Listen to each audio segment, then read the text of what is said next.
Baik, terima kasih yang masih bersama kami di Suara Dewan. Kami juga masih menunggu partisipasi Anda untuk berbincang di sini ya bersama Pak Ridwan Johan, Wakil Ketua DPRA, ataupun ada hal-hal yang Anda sampaikan sudah langsung di line telepon yang tertera di layar kaca Anda.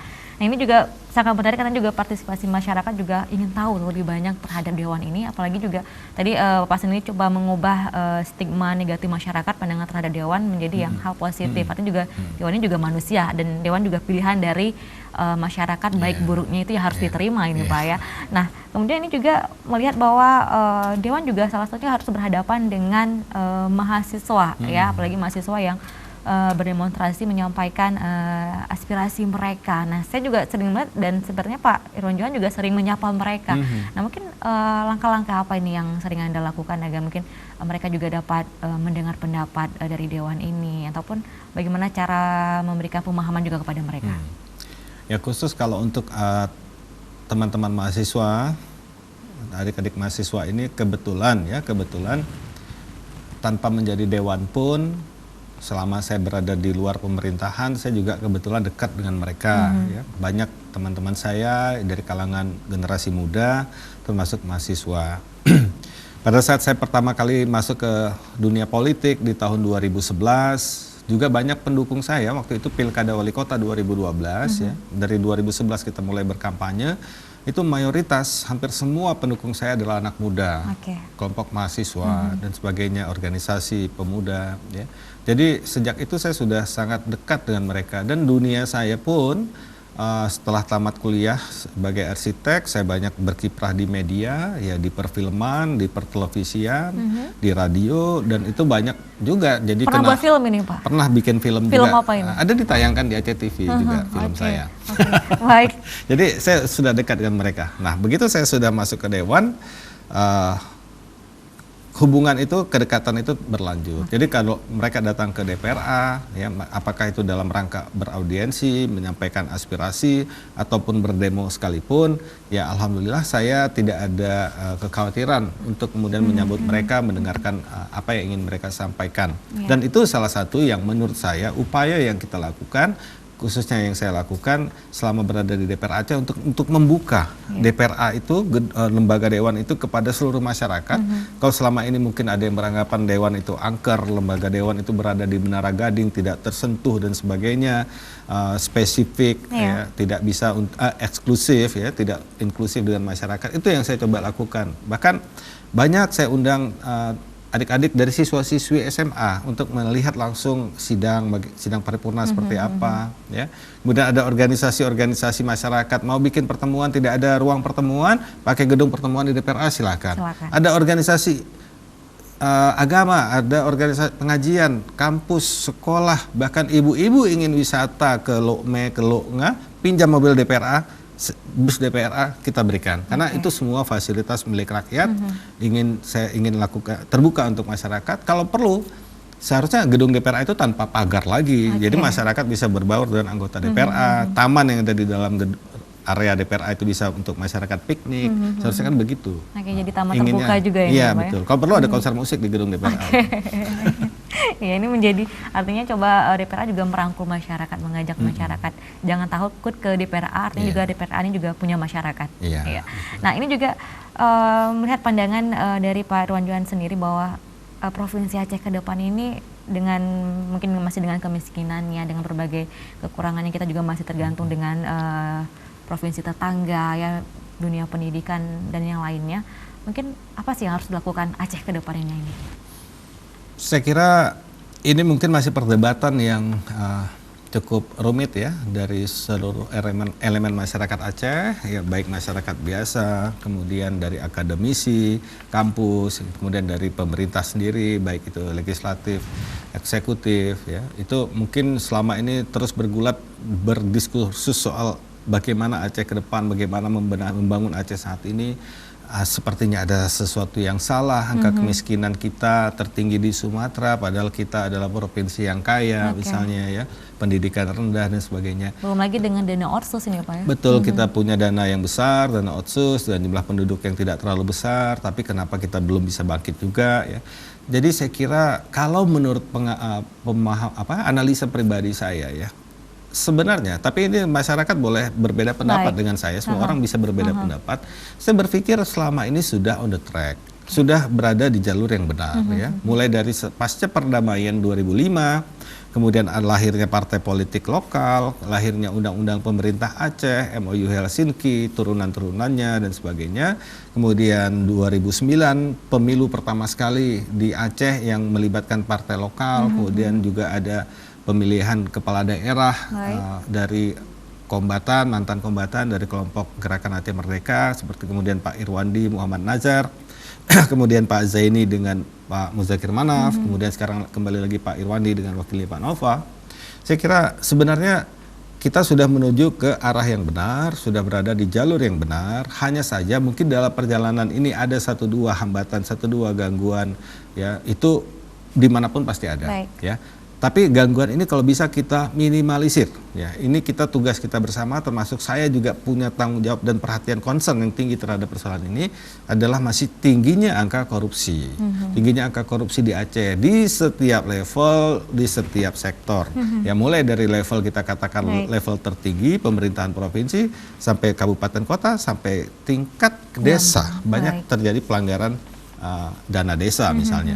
Nah ini yang harus kita benahi. Saya sering sampaikan kepada generasi muda, kalian saat ini demo karena terjadi korupsi di Aceh, 20 tahun lagi kalian akan jadi pemimpin di Aceh, jangan sampai kalian yang di demo, kalian yang ditangkap 20 tahun lagi. Nah jadi sekarang generasi muda coba pikirlah bagaimana rekomendasi kalian untuk meminimalisir korupsi yang terjadi di Aceh. Mencegah korupsi yang terjadi di Aceh. Jadi kendala-kendala itu masih ada. Soal kemiskinan yang masih sangat tinggi, ini harus dipahami oleh masyarakat kita. Kapan? Kenapa kemiskinan ini terjadi di Aceh saat ini? Sekarang kita berada di level apakah 15% atau 16%, saya lupa persis angkanya, datanya.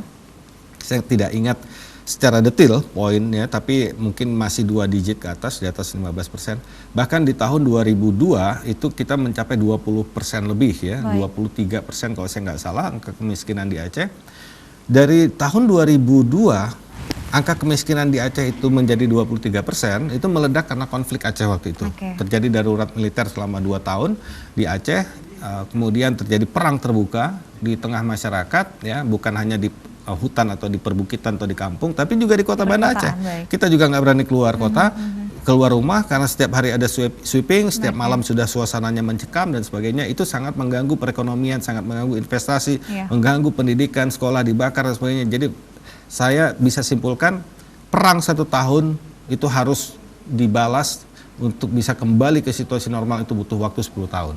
Jadi kalau perang 2 tahun, kita butuh 20 tahun untuk kembali ke situasi normal. Saja berapa tahun Kali aja, 1 tahun perang maka kita butuh waktu 10 tahun untuk kembali ke situasi semula. Jadi 2 tahun kita perang terbuka, misalnya kita sekarang dari perdamaian 2005 butuh waktu mungkin 20 tahun untuk bisa kembali ke situasi normal mungkin di 2025. Maka saya berpikir kita sebenarnya sudah on the track karena terjadi angka penurunan persentase kemiskinan yang di Aceh selama ini masa pemerintahan Irwandi sangat signifikan terjadi penurunan, walaupun saat itu juga ada kontribusi BRR mungkin pasca tsunami. Kemudian masa Pak Zaini dan masa Mualim itu juga terjadi penurunan yang sangat signifikan bahkan dibandingkan seluruh provinsi yang ada di Sumatera. Ya, dari Sumatera Utara sampai Lampung penurunannya berapa persen? Aceh berapa persen? Itu harus dibandingkan. Kemudian semasa Irwandi dan Nova ini juga terjadi penurunan, ya, dan Irwandi komit dengan itu, Pak Nova juga komit terhadap pengentasan kemiskinan. Saya yakin kalau kita bisa terus berjalan seperti ini dan gangguan-gangguan seperti korupsi itu bisa kita minimalisir, mungkin 10 tahun lagi kita sudah angka kemiskinan kita sudah berada di 1 digit, tidak lagi 2 digit, mungkin sekitar 9%. Sayangnya masyarakat melihat hanya dari tertinggi di Sumatera ini Pak, tapi tidak melihat dari berapa penurunan setiap tahunnya, ya, artinya juga progresnya cukup tinggi sekali, ya walaupun masih posisi tertinggi di Sumatera. Mungkin kedepannya mudah-mudahan prediksi di tahun 2025 ini Pak, untuk mudah-mudahan kita sudah normal kembali dan dalam masa itu tidak ada konflik lagi. Kita doakan seperti itu dan juga kontribusi dari masyarakat Aceh tentunya. Nah ini juga Pak Irwan Johan kembali terpilih di periode 2019 sampai 2024, ya artinya masa kerja bertambah 5 tahun lagi nih Pak ya. Artinya juga dengan tadi ada sekitar 10.800 atau hampir 11.000 yang mempercayakan Pak Irwan Johan di Dewan. Nah mungkin apa sih 5 tahun ke depan ini yang harus terus dibenahi ini? pertama saya ucapkan terima kasih ya kepada seluruh masyarakat Aceh, khususnya yang berada di daerah pemilihan saya di Dapil 1 di Kota Banda Aceh, di Kabupaten Aceh Besar, itu kampung halaman saya, kemudian di Kota Sabang, yang memberikan dukungannya pada pemilu yang kemarin kepada saya dalam situasi politik yang sangat panas, ya, bersamaan dengan Pilpres. Nasdem mendukung Jokowi, kemudian saingan Jokowi adalah Pak Prabowo. Kita tahu hasil Pilpres itu 80% lebih masyarakat Aceh mendukung Pak Prabowo, dan itu sangat berdampak besar bagi kami Partai Nasdem yang menjadi pendukung Jokowi di Aceh. Tapi di samping itu alhamdulillah masyarakat di 3 kabupaten kota di dapil saya masih memberikan kepercayaan kepada saya untuk kembali duduk di DPR Aceh. Namun untuk periode ke depan saya tidak lagi akan berada di posisi pimpinan karena Nasdem tidak mendapatkan jumlah kursi yang cukup signifikan untuk bisa mendapatkan kursi pimpinan. Maka ke depan saya akan menjadi anggota DPR biasa, bukan tapi lagi. Tetap dengan kerja yang maksimal. Insya Allah akan lebih maksimal justru. Ya, jadi saya ingin sampaikan bahwa pengalaman saya 5 tahun di DPR Aceh ini sebagai pimpinan justru agak sedikit membuat saya tidak banyak tahu. Ya, yang namanya bos, yang namanya pimpinan, yang namanya ketua itu biasa di ruangan yang sejuk, ruangan yang nyaman, tidak tahu apa yang terjadi di bawah.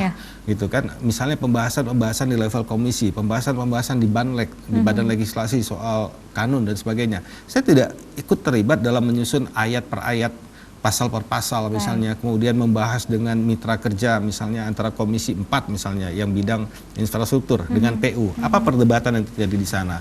Komisi 2 misalnya bagian lingkungan hidup, bagian perikanan, bagian pertanian dengan mitranya itu berdebat apa di sana. Saya tidak ikut dalam rapat-rapat tersebut. Kami sebagai pimpinan hanya ikut di rapat badan anggaran. Kalau tidak ada laporan dari bawah, sepertinya kondisi baik-baik saja, maka kami jujur tidak tahu apa-apa. Tidak banyak tahu dibandingkan anggota yang setiap hari terlibat dalam hal-hal teknis, hal-hal detail dalam penyusunan kanun, penyusunan anggaran dan sebagainya. Jadi ini bagi saya merupakan sesuatu tantangan baru dan saya sangat excited untuk mengalami atau menjalani periode saya kedua di DPRA walaupun menjadi sebagai anggota, tidak lagi menjadi pimpinan. Insya Allah saya akan lebih banyak tahu kondisi yang real tentang di DPR Aceh itu, karena kalau hanya berada di posisi pimpinan terus, mungkin kita tidak banyak tahu apa yang sebenarnya terjadi di bawah. Gitu. Dan harapan saya ke depan, banyak target-target yang belum tercapai.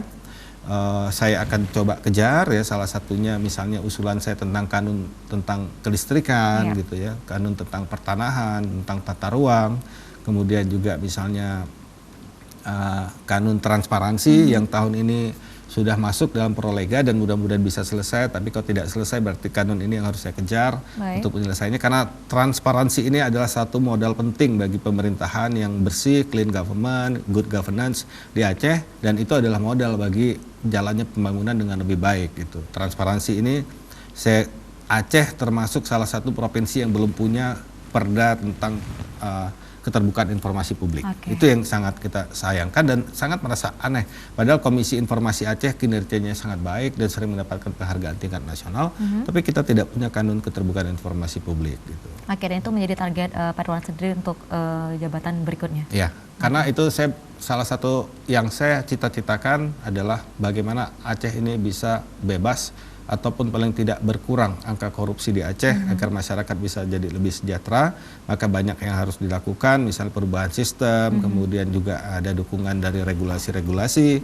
Banyak juga masyarakat yang sampaikan ke saya, misalnya gimana kita bikin kanun potong tangan nggak untuk koruptor. Saya no problem, tapi masalahnya DPR Aceh ini 81 orang, ya bukan satu orang pimpinan bisa menentukan. Ketua itu bukan atasan dari 80 orang anggota, bukan. Jadi semuanya sama, punya hak yang sama. Dan anggota bisa saja balas berdebat dengan ketua, nggak ada urusan Anda atur saya, kita sama-sama didukung oleh rakyat, mungkin suara saya bahkan lebih banyak dari Anda, bisa seperti itu.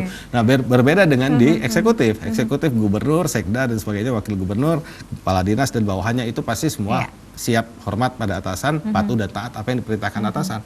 Kalau di DPRA enggak. Semua punya suara. Semua punya suara dan bisa berdebat, siapa yang suaranya paling keras mungkin itu yang paling vokal, yang paling bisa menentukan situasi gitu. Tapi kecerdasan juga penting ya, bukan hanya suara keras, tapi bagaimana menghadapi situasi itu dengan pikiran yang rasional dan logis. Baik. Nah mungkin terakhir ini ucapan terima kasih untuk konstituen ini, apa ini Pak?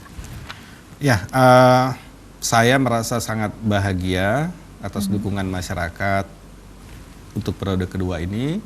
dan yang membuat saya lebih bahagia dalam situasi pemilu yang cukup panas ya di Aceh karena berbarengan dengan Pilpres tadi. Dukungan masyarakat kepada saya justru meningkat ya. Di tahun 2014 saya mendapatkan sekitar 7.000 sekian suara total, ya hampir 8.000, dan pada pemilu 2019 justru meningkat 10.000 lebih ya, hampir 11.000 pendukung dari 3 kabupaten kota. Ini merupakan apresiasi dari masyarakat kepada saya, dan tentu sebuah apresiasi dari masyarakat ini harus saya jawab dengan kinerja yang lebih baik. Karena saya sering berpikir masyarakat kita memang kritis, masyarakat kita memang sering melontarkan tanggapan yang menyudutkan kepada pemerintah, tapi tidak sedikit juga yang mampu memberikan apresiasi. Dan sebagai manusia biasa, apabila kita dikritik mungkin kita agak sedikit sedih ya, tapi apabila kita diapresiasi, dipuji, itu akan termotivasi untuk bekerja lebih baik lagi. Jadi harapan saya dalam kesempatan ini agar masyarakat, bukan saya larang kritik gitu ya, tapi kalau bisa, kalau ada anggota DPR, kalau ada pemerintah ya, kepala dinas atau gubernur yang berkinerja baik, jangan sulit untuk memberikan apresiasi gitu. Kalau ada yang jangan waktu jeleknya saja, kritik, ya, waktu jeleknya harusnya kalau ada yang bagus diapresiasi juga, karena itu memotivasi dia untuk bekerja lebih baik lagi. Ya contoh anak kita di rumah misalnya ya, kalau pada saat dia mendapatkan sesuatu penghargaan atau prestasi di sekolahnya, kita puji, dia akan termotivasi untuk bekerja lebih baik lagi, untuk membuktikan diri lebih hebat lagi gitu. Tapi kalau hanya kritik-kritik kita marahi, kemudian begitu dia berkinerja baik tidak kita puji, mungkin dia tidak punya semangat untuk tampil menjadi lebih berprestasi, lebih baik lagi gitu. Iya, baik. Dan Pak Irwan Johan, terima kasih atas kesempatannya malam ini. Waktu kita juga sudah usai ya. Terima kasih, Leni. Selamat bekerja kembali dan mengemban amanah masyarakat ya, dan kembali bekerja dengan semaksimal mungkin. Insya Allah, amin. Ya, pemirsa, demikian bincang-bincang kita ya, semoga bermanfaat. Akhir kata saya mohon pamit. Wassalamualaikum warahmatullahi wabarakatuh. Waalaikumsalam.